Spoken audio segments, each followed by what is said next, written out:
Hello everyone, thank you for joining me. I hope you're doing well. Welcome to another battle report, which is a 4,500 point game of Saurian Ancients against Tim's Ogre Khans. These are two lists that are going into our tournament, which is, about 3 weeks away now. Right, let's just talk you through the list. So let's start with the Ogre Khans. We'll start on the left and head right. So we've got a unit of Scrappling Trappers here, unit of Bruisers, unit of 3 Tusker Cavalry here, a couple of Yetis, a couple more Bruisers, we've got some Bombardiers here, we've got some Chaff Tribesmen, we've got some Scrapplings, we've got some more Tribesmen, and we've got a Kargan Khan here who Tim seems to have deployed out there by himself, which is a risky business, but there you go. We've got some more Bombardiers here, we've got a Saber-tusked Tiger with a Mammoth Hunter. Up here we've got a Frost Mammoth, 3 more Bombardiers here, a unit of Bruisers in the ruins, 2 Tusker Cavalry, and a couple more Yetis there. On my side we have got 3 veterans. We've got a unit of 15 Skinks here, we've got some Caimans, a Stygiosaur, we've got 30 Skinks with a single Caiman here, Skink Captain on a Tarasaur BSB, another Stygiosaur, 15 more Skinks, another set of Kroxigors, and finally another set of Skinks. Terrain wise, we've got a building here, water feature, not hill, that's not right, wall, forest here, hill here, and a ruin here. We got the counter thrust deployment scenario, and the secondary objective is to get scoring units into your opponent's deployment zone. So there you go, that's deployment. Tim's got a little bit of Vanguard, so we'll get onto that just now. Okay, so this is Tim's Vanguard in here. You can see he's moved his Scrappling Trappers up. Yetis have advanced into the water feature. The Saber-tusked Tiger has moved, and therefore the Mammoth Hunter can move, and the Yetis over here have moved up. So a bit of chaff coming forwards, and this guy's a little bit scary as well. That concludes the Vanguards. Okay, so on to my turn 1 then.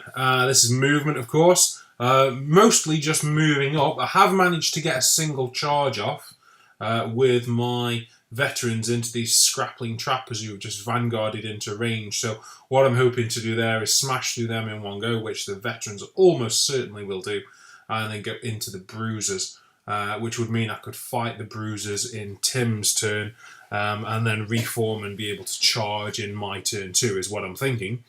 Other than that, just moving stuff forwards really, keeping a good distance in the middle here because I really need to get a charge with my Tarasaur off against something around here. I brought the Caimans up. Bit of a tempting charge for Tim here with his Bruisers, but I've got the Stygiosaur behind them. So if he does manage to get both units in here, then I'll be predatory roaring and I'll try and buff them with magic as well, of course.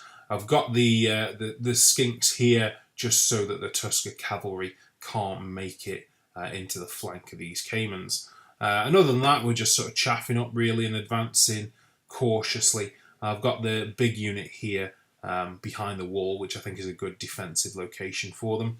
And that's it. Right, on to the end of my turn 1 then. Okay, so end of my turn 1 here then, and I've managed to get 3 wounds off on the Kargan Khan. I managed to get through 1 of my swarms of insects, and 5d6 strength 1s. You're going to get some 6s, aren't you? And this guy's primary defense is his toughness rather than his armor save. He's got a 5+ and a 6+, something like that. So anyway, got 3 through on him, although Tim did manage to dispel Awaken the Beast on this unit. So he's clearly expecting a charge here, and I've got to see if these toughness 4 troops can sustain that. The veterans have smashed through the Scrappling Trappers, who of course couldn't flee because they'd gone off the board, and have overran into the Bruisers. So that plan seems to be going just nicely. That is the end of my turn 1. Okay, so Tim's turn 1 here then, and you can see that he's charged into the Skinks with the Tusker Cavalry here. That's the right thing to do, got to get rid of them. He has managed to get both units into the Caymans, so this is a big fight here for control of this flank now. Got 5 models against 5 models. We've all got great weapons, more or less. It's going to be a nasty one, that one. He's got his tribesmen moving up. He's got his Kargan Khan moving up a little bit here. Bombardiers kind of hanging around at the back. Quite happy that the Frost Mammoth has taken a dangerous terrain wound as it's gone into the forest. He's got his Tiger here chaffing up this unit, ready to. He's managed to make a charge on the flank of these Skinks as well with his Yetis. But I do expect to be steadfast here, so we shall see how that goes. That's the end of Tim's... Okay, so end of Tim's turn 1 here then.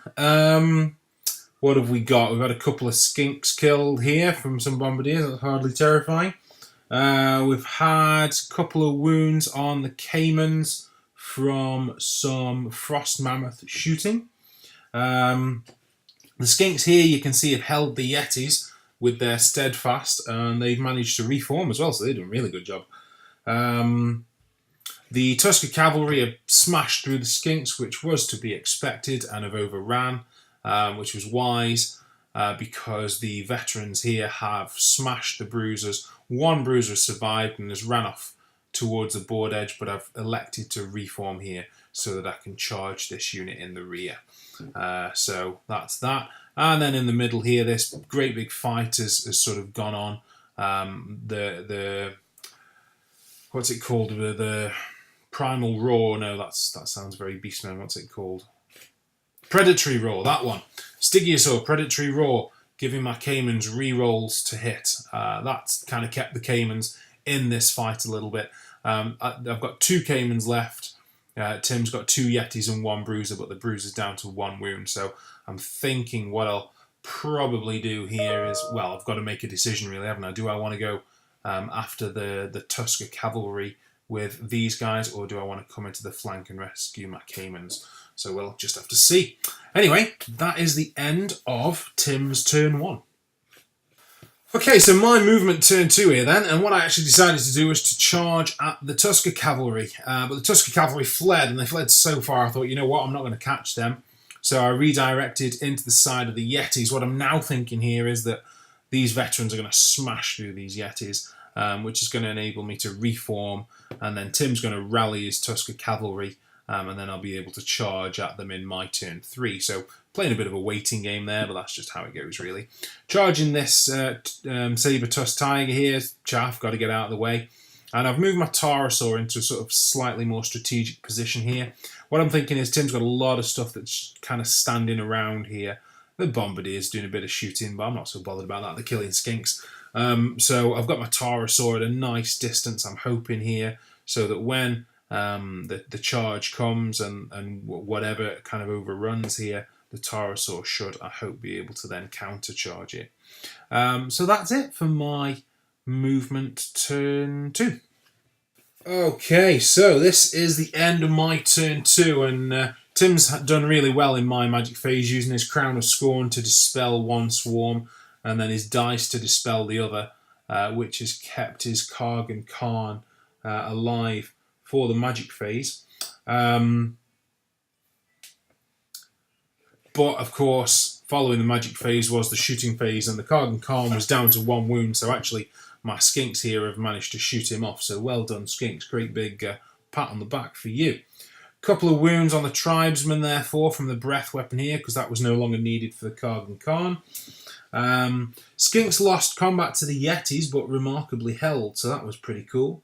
And the Caymans beat the Tiger and overran into the unit of Bruisers. Now, it was a really fine call about whether they would actually clip the Bruisers and therefore count as a new charge. So we called another player in to make that decision, and that was their decision that it would. So that's that. The veterans over here predictably beat the Yetis, and so have reformed, ready to charge at the Tusker Cavalry in turn 3, with this single Cayman kind of threatening the flank of these tribesmen should the Stygiosaur and the Skinks decide to go at them as well. Although, of course, there is a unit of Bombardiers here, and this is a scoring unit, so it's quite likely that he's going to get shot off. So I've overran into combat here. We'll see what happens there later.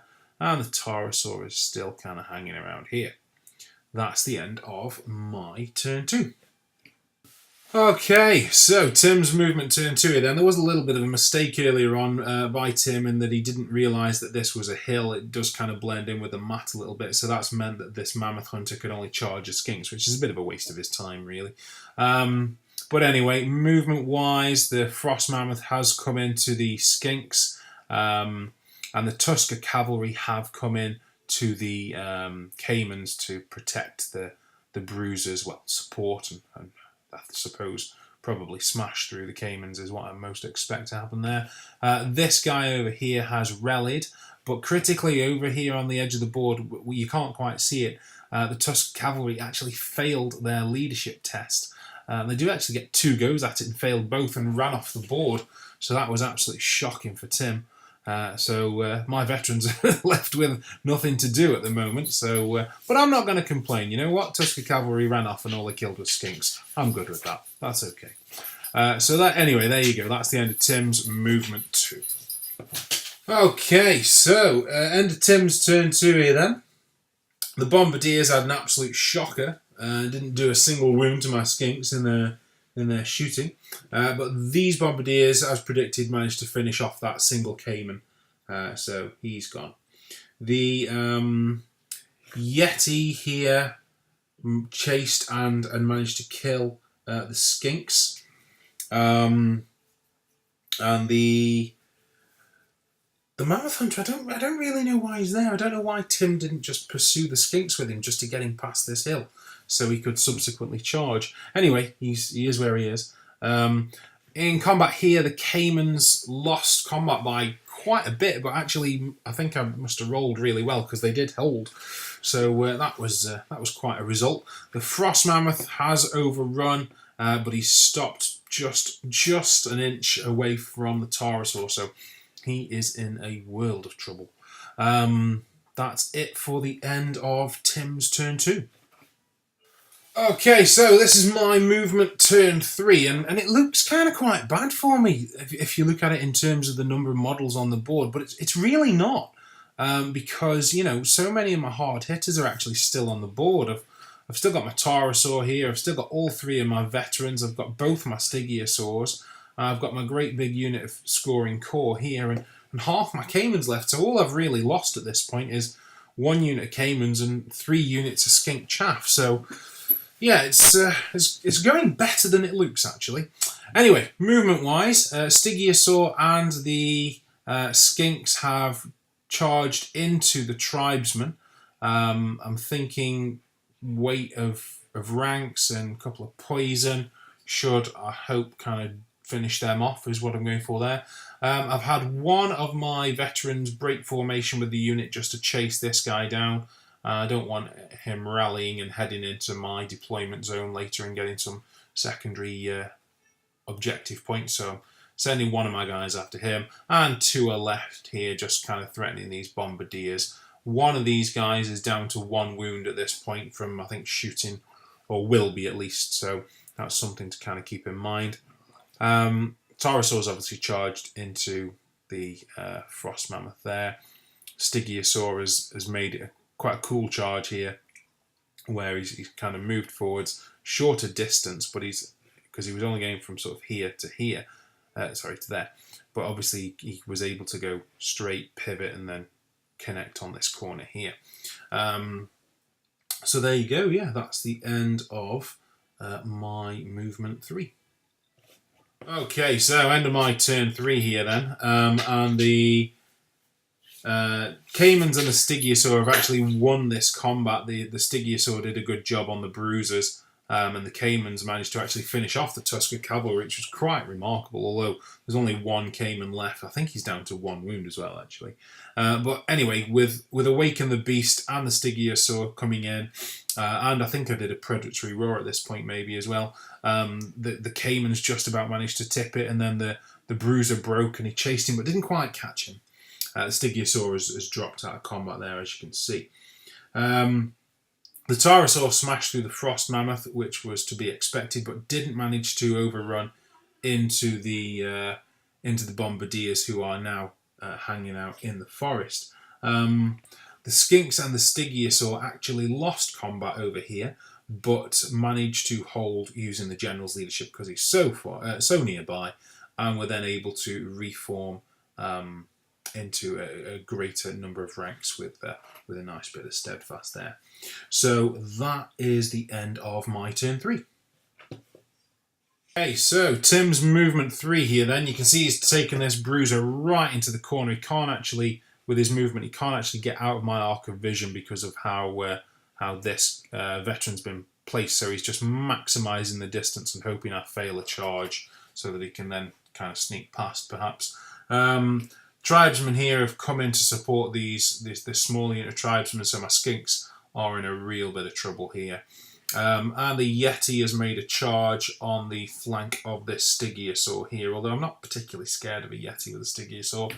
The Mammoth Hunter's come over the hill and is now in a good shooting position against the Tarasaur, and this unit of Bombardiers have made a break for it through the middle, getting this scoring unit heading towards my deployment zone there. These Bombardiers have turned around to shoot off this Cayman. The bruiser that was left actually continued to flee, ran through the ruins and died on the dangerous terrain. Oh, poor Tim, it was ridiculous. Right, that's the end of Tim's movement turn 3. Okay, so this is the end of Tim's turn 3 then. The Cayman has taken a wound. I made a mistake earlier, he had all 3 wounds left rather than just the 1, so he's down to 2 now.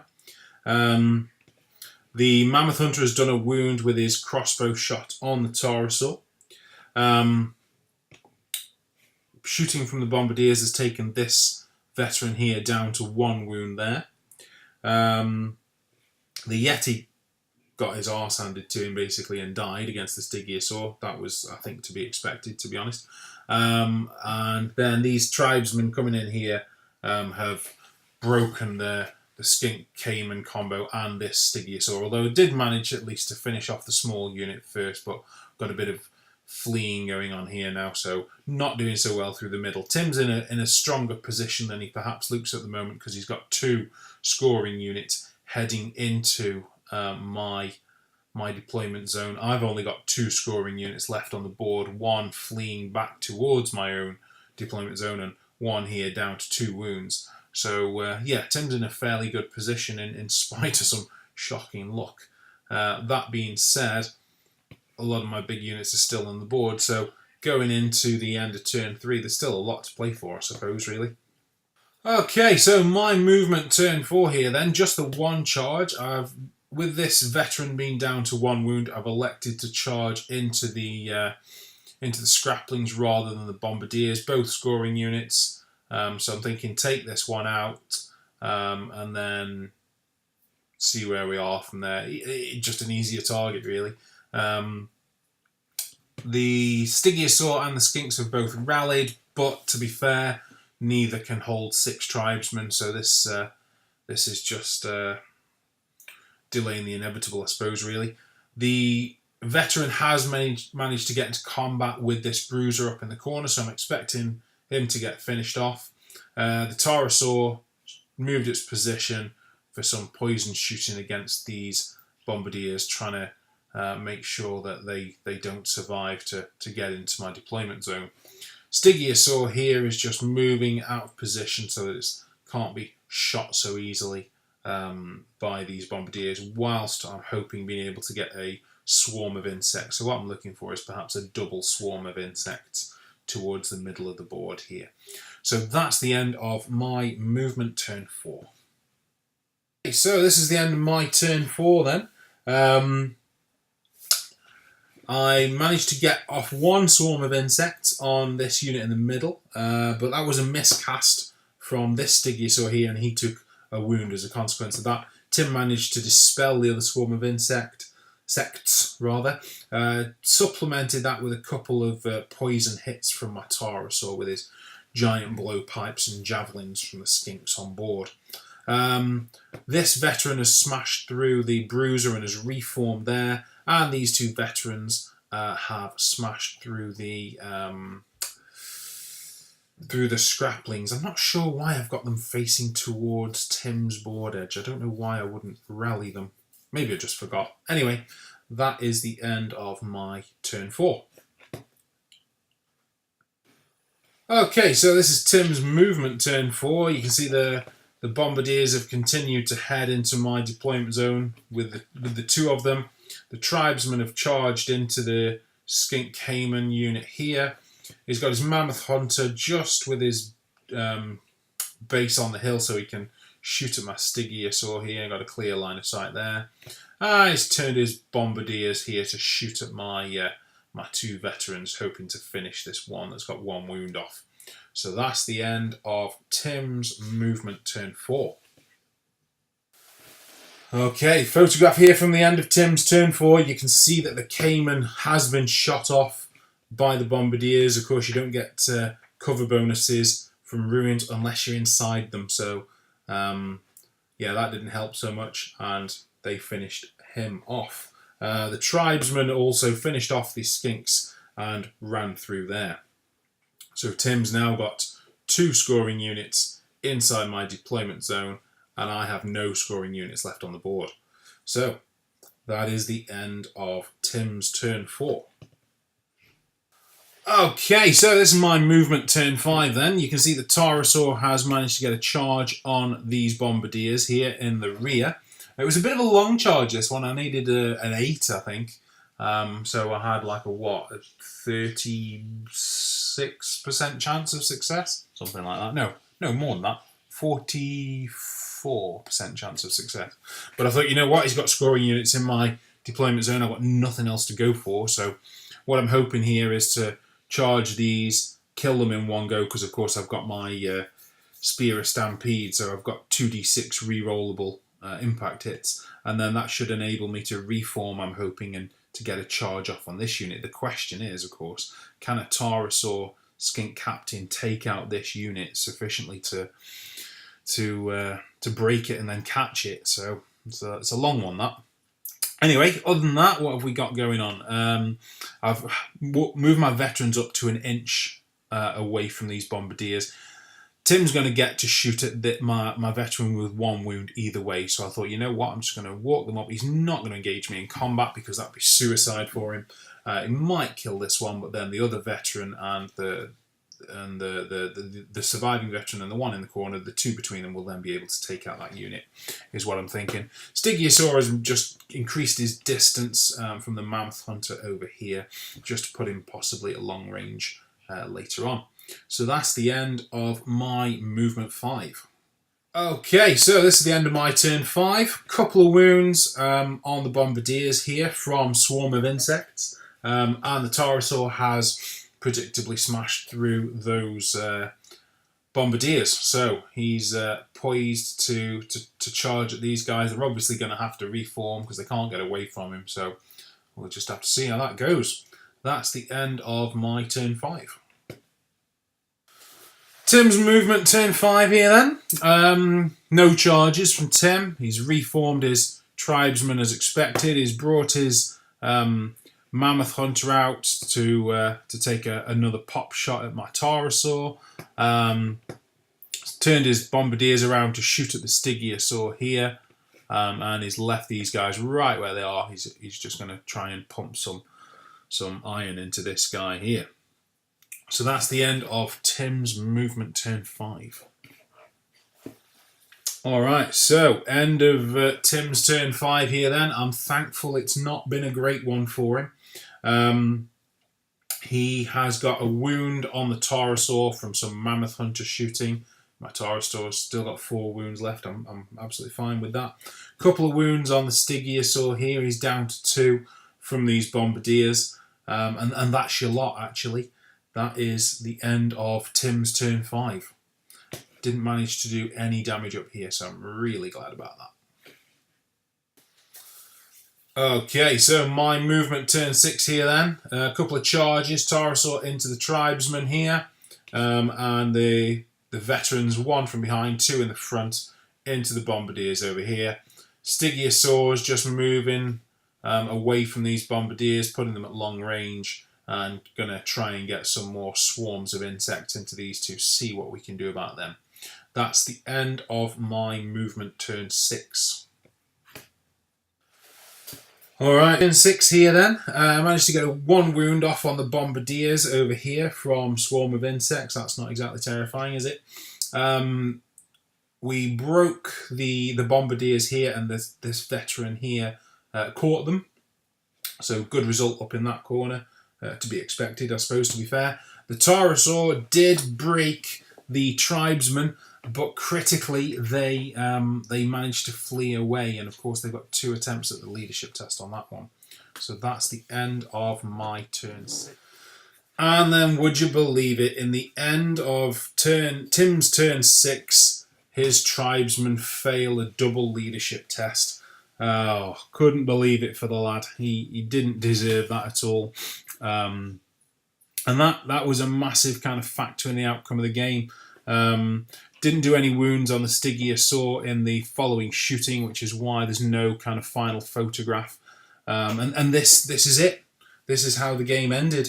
Tossing up the points, that actually turns into a 16-4, but had this unit have rallied, it would of course become a 13-7.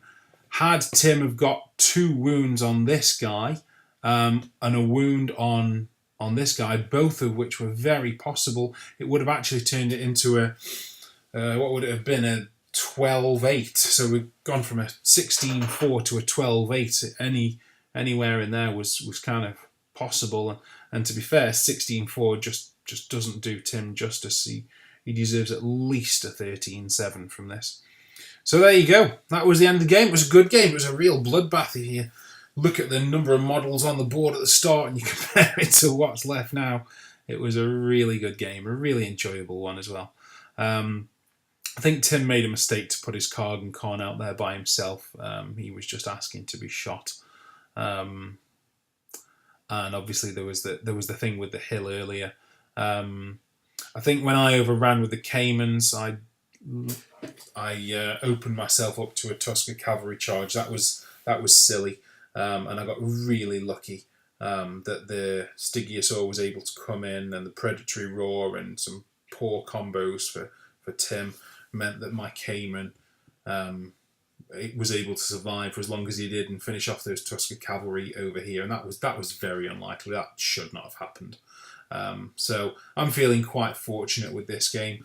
The result flatters me, to be absolutely honest. Anyway, that was the end of the game. That's it for today. We will be playing again tomorrow, actually. So thanks for watching, guys. Hope you've enjoyed it. Catch you later.